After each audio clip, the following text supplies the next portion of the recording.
அன்புள்ள துலாம் ராசி அன்பர்களே வணக்கம். இந்த வார ராசி பலன். துலாம் ராசி அன்பர்களுக்கு ஐந்தாம் இடமாகிய பாக்யஸ்தான ஐந்தாம் இடமாகிய பூர்வ புண்ணியஸ்தானத்தில் சூரியன், செவ்வாய், புதன், சுக்கிரன், ராகு, வாக்கிய பஞ்சாங்கப்படி சனி, சந்திரன் ஆகிய கிரகங்கள் அனைத்தும் தங்களுக்கு இணைந்துள்ளன. ஏறத்தாழ 7 கிரகங்கள் இணைந்துள்ளன. நண்பர்களின் ஒத்துழைப்புகள் தங்களுக்கு கிடைக்கும். சமூக பணிகளில் ஆர்வங்கள் உண்டாகும். புதிய அனுபவங்கள் கிடைக்கும். எந்த பிரச்சனை வந்தாலும் அதை சமாளிக்கும் மனப்பக்குவம் தங்களுக்கு உண்டாகும். ஆன்மீக பணிகளில் நாட்டம் ஏற்படும். கணவன் மனைவிக்கு இடையே உறவுகள் பலப்படும். குழந்தைகள் வழியில் மகிழ்ச்சியான சம்பவங்கள் நடைபெறும்.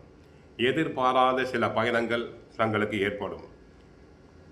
வியாபார பணிகளில் முன்னேற்றமான வாய்ப்புகள் உண்டாகும். திறமையான பேச்சுக்களின் மூலம் எதிர்பார்ப்புகளை பூர்த்தி செய்வீர்கள். பெண்களுக்கு இருந்த நெருக்கடியான சூழல்கள் அனைத்தும் மறையும்.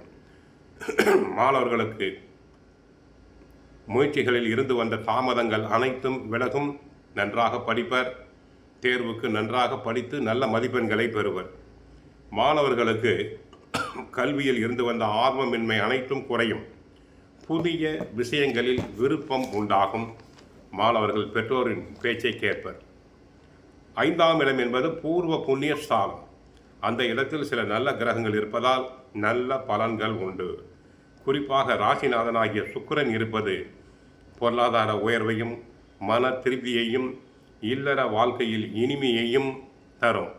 சுபகாரிய முயற்சிகள் அனைத்தும் பலன் தரும். திருமணம் தொடர்பான பேச்சுவார்த்தைகள் சுமூகமாக முடியும். கலைப்பணிகள் சிறப்பாக நடைபெறும். ஆடல், பாடல், நாட்டிய துறையில் உள்ள அன்பர்களுக்கு வருமானம் நன்றாக இருக்கும். சிலர் கலைத்துறை சம்பந்தமாக அயல் மாநிலங்கள், அயல் நாடுகளுக்கு சென்று வரலாம். கேது லாபஸ்தானத்தில் இருப்பதால் ஆன்மீக முன்னேற்றம் உண்டு. குரு 9இல் அமர்ந்திருப்பது உங்களுடைய திறமையை அதிகரிக்கும்.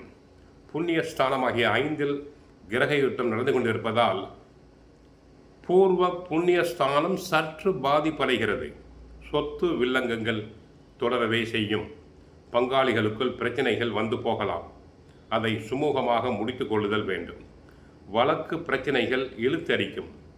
நண்பர்கள் என்று தாங்கள் நினைத்தவர்களே தங்களுக்கு எதிராக செயல்படலாம். ஆகவே பழகும் நபர்களிடம் பார்த்து கவனமாக பழக வேண்டும். யாரையும் எளிதில் நம்புதல் கூடாது. ஆக சில நேரங்களில் அவமானங்களையும் சந்திக்க வேண்டியிருக்கும். உடனடியாக எதிர்வினை ஆற்ற வேண்டாம். பொறுமையுடன் இருத்தல் வேண்டும்.